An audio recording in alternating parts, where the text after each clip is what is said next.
Understanding Under the Impression, a guide to English phrases. Hello, everyone. Today, we're diving into the fascinating world of English phrases, focusing on the expression, under the impression. This phrase is commonly used in both casual and formal English, and understanding its nuances can significantly improve your communication skills. Let's explore what it means, how to use it, and some examples to help you master it.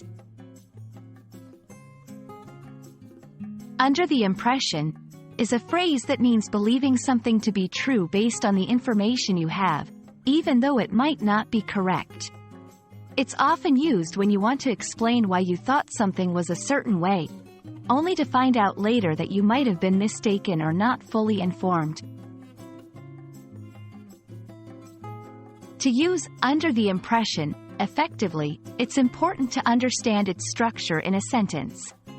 Typically, it's followed by that and a clause explaining the belief. For example, I was under the impression that the meeting was at 3 p.m., not 2 p.m.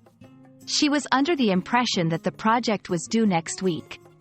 Notice how the phrase sets up a context for a misunderstanding or a correction of belief. A common mistake learners make is confusing under the impression with expressions that have similar meanings but are used differently, such as misunderstood or assumed.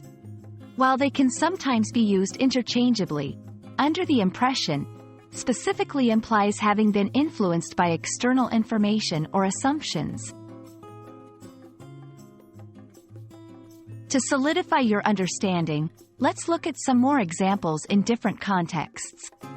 In a misunderstanding, I was under the impression you didn't like Italian food, so I booked a table at the French restaurant instead.